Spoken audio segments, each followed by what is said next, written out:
आपसे दूसरा सवाल ये है कि महिलाओं के उत्थान के लिए किन-किन लोगों का योगदान रहा अभी तक इतिहास में? जी, जैसे कि देखिए व्यवस्था ने तो वर्ण व्यवस्था ने तो नहीं बताया कि महिला की स्थिति कैसे बेटर हो सकती है। लेकिन जैसे-जैसे वक्त गुज़रा वैसे-वैसे इन बातों को लेकर एक आंदोलन जो है वो शुरू हुआ। कई लोगों के नाम भी आते हैं, लेकिन मोटा-माटी तौर पे हम देखें तो महिलाओं को ज्ञान प्राप्त करने का, चाहे फिर वो आध्यात्मिक हो, सामाजिक और राजनीतिक तो बहुत दूर की बात है, तो उस ज्ञान आध्यात्मिक क्रांति के लिए भी महिला जो है वो लायबल नहीं मानी जाती है। चूँकि महिला का जो प्राकृतिक संरचना है, उस संरचना के आधार पर महिला जो है वो अशुभ मानी जाती हैं, और अगर उसका पति मर गया तो वो तो ज़्यादा अशुभ मानी जाती हैं। अगर उसको बेटा ना हो तो और ज़्यादा अशुभ मानी जाती है। मतलब महिला जैसे ही एक उम्र में आती हैं और जब एक बच्ची महिला बनने के जिस ट्रैवलिंग को पार करती है, वो डिस्टेंस को जब वो क्रॉस करती हैं, तभी से महिला अशुभ मानी जाती हैं। उसको लेकर जो है ये बात सोची जाती है। ये तो हो गया वैयक्तिक तौर पर महिलाओं के साथ व्यवहार, लेकिन सामाजिक तौर पर भी महिला को कुछ खास ज़्यादा सम्मान या फिर बड़ी अच्छी स्थिति नहीं देखी गई। इसके लिए सबसे पहले बुद्ध नहीं कहना चाहिए, सिद्धार्थ गौतम की महाप्रजापति, इनका ये कहना है कि भाई अगर इस देश के अंदर आध्यात्मिक क्रांति होनी है और कुछ बेहतर समाज बनाने के लिए अगर जिस प्रकार से पुरुषों की भागीदारी होनी है, तो ऐसे में महिलाओं की क्यों नहीं।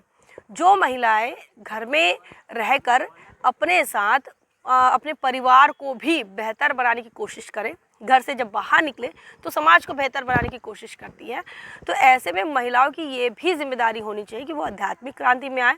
और उन्हें समाज का प्रबोधन करना चाहिए। ये एक पहली कड़ी हमें प्रजापति गौतमी इनके साहस से, या फिर इन्होंने जो साहस दिखाकर तथागत गौतम बुद्ध के पास जाकर जब वो आर्गुमेंट करती है कि हम भी कर सकते हैं और हमें करने का मौका दिया जाए, और उसके बाद मौका देते हैं, तो ये एक बुद्ध ने जो पहला सिद्धांत या फिर इसे इक्वालिटी की जो शुरुआत है, इसको हम देख सकते हैं। वैसे भी हमारे आर्यों के आने से पहले भी महिलाएं जो है वो लीडरशिप में ही रही थी, कुटुंब प्रमुख रही थी, गण व्यवस्था जो जब रही थी, तो वो मातृसत्ता वो भी एक हमारा इतिहास है। और उसके बाद में मोटा-माटी तौर पर हमने प्रजापति का उदाहरण हम इसलिए लेते हैं क्योंकि आध्यात्मिक क्रांति जो है वो होता है समाज को बेहतर बनाने की शुरुआत, और उसकी शुरुआत जो है प्रजापति करती है, और उसके बाद फिर कई महिलाओं के साथ वो भिक्षु संघ में आती है। उसके बाद ये जो कड़ियाँ है वो लगातार चलती जाती है। सम्राट अशोक का देखें, सम्राट अशोक ने अपनी बेटी को संघमित्रा को एक देश से दूसरे देश में भेजा कि वो समाज को बेहतर बनाए,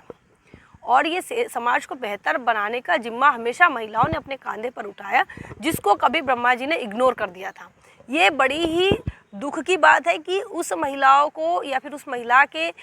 होने को, उसके अस्तित्व को ही इग्नोर करना, और दूसरी तरफ सम्राट अशोक जैसे लोग अपने बेटी को समाज को बेहतर बनाओ, देश को बेहतर बनाओ, अच्छी व्यवस्था निर्माण हो, इसके लिए वो उन्हें बाहर भेजते हैं। वहीं आप देखें तो महाराष्ट्र की धरती से राजमाता जिजाऊ माँसाहब का नाम सर्वोच्च आता है, क्योंकि वो भी एक महिला है जो चाहती है कि बेटर व्यवस्था बने, बेहतर समाज के निर्माण के लिए उनका ये कहना है कि राजपाट में महिलाएं आनी चाहिए। भैया जिस व्यवस्था ने जिस मनुवादी व्यवस्था ने, जिस मनुस्मृति ने ये बताया कि आप किसी सिस्टम में नहीं आ सकते, पढ़ाई लिखाई के सिस्टम में नहीं आ सकते, ज्ञान के सिस्टम में नहीं आ सकते, सत्ता के सिस्टम में आप नहीं बैठ रहे, आप ना धन के सिस्टम में बैठ रहे, लेकिन आप हम जिनके नाम आपको बता रहे हैं, प्रजापति गौतमी, उन्होंने ज्ञान की जो सीमा थी उस सीमा को तोड़ दी। उसके बाद अगर अभी राजपाट की बात करें तो राजमाता जिजाऊ माँसाहब, इन्होंने वो सीमा तोड़ दी, कहा कि नहीं हम राजपाट करेंगे और हम अपने लोगों को बेहतर बनाने के लिए राजपाट करेंगे। तो इस प्रकार से ऐसे उत्थान करने के काम लगातार भारत के अंदर हुए, जिसमें महात्मा ज्योतिराव फुले का और सावित्रीबाई फुले, इनका बहुत बड़ा योगदान है। और ऐसी कई महिलाएं और ऐसी कई महानायिकाएं समाज के अंदर आती हैं, और उन तमाम आंदोलन को बाबा साहब अम्बेडकर कॉन्स्टिट्यूशनलाइज करते हैं, संवैधानिक तरीके से उसे लीगलाइज करते हैं और फिर महिलाओं को वो सारी चीज़ें करने की अनुमति नहीं बल्कि उन्हें अधिकार देते हैं कि उस अधिकार को इसलिए नहीं, मतलब ये अधिकार जो संविधान दे रहा है वो इसलिए भी नहीं दे रहे हैं कि महिलाएं कमज़ोर हैं, वो इसलिए दे रहे हैं क्योंकि महिलाओं को आने देने से रोकने की एक परंपरा इस देश के अंदर, तो वो रोकने वाले जो लोग हैं उन पर लगाम लगे। इसीलिए भारत का संविधान ये कहता है कि भाई इनको वोट का अधिकार है, और ना सिर्फ वोट का अधिकार, इन्हें संसद विधायक बनने का अधिकार है, इन्हें पढ़ने लिखने का अधिकार है, ना सिर्फ पढ़ने लिखने का अधिकार, पढ़ाने का भी अधिकार है। ये प्रोफेसर भी बन सकती हैं, ये वाइस चांसलर तक जा सकती हैं। यही संविधान हमें बताता है कि आप व्यापार, व्यवसाय, बिजनेस में भी महिलाएं जो है वो आ सकती है, और उसके लिए भी भारत का संविधान जो है वो आपको अलाउ करता है। और हर प्रकार से महिलाएं जब भी आगे बढ़ने की बात करें तो उसको एजुकेशन के अधिकार से लेकर उसके पेट के अंदर भी अगर बच्ची हैं, महिला अगर पेट के अंदर भी हैं तो भी उसे सुरक्षित रखने की जो जिम्मेदारी है बाबा साहब का संविधान देता है। तो ऐसे तमाम उन महापुरुषों का जो बहुजन समाज में जन्मे, उन्होंने ना सिर्फ दलित, आदिवासी, पिछड़े, माइनॉरिटीज़ के लिए ही काम किया बल्कि महिलाओं को भी एक समाज का अविभाज्य अंग माना, और ना सिर्फ अविभाज्य बल्कि महत्वपूर्ण ही नहीं बल्कि उन्हें फ्रंट में रखा। क्योंकि ऐसा माना गया है हमारे महापुरुषों के द्वारा कि जब माँ अगर गुलाम है तो उसकी सारी की सारी जो औलादें हैं वो भी गुलाम हुई। तो एक गुलाम माँ गुलाम बच्चों को पैदा करेगी, लेकिन जब एक माँ विद्रोही किस्म की होगी तो उनके पेट से शिवाजी जैसे बच्चे पैदा होंगे, उनके पेट से संभाजी जैसे लोग पैदा होंगे। तो ये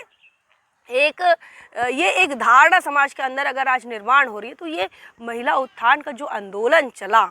और वो आंदोलन बाबा साहब अम्बेडकर इन्होंने एक फ्रेमवर्क में लाकर सेट किया कि भैया कोई वायलेशन नहीं कर सकता, इसका कोई इसे रोक नहीं सकता, और किसी ने रोकने की कोशिश की तो कानून है। तो ये चीज़ें जो है ये महिला उत्थान के लिए बहुत ज़्यादा महत्वपूर्ण है।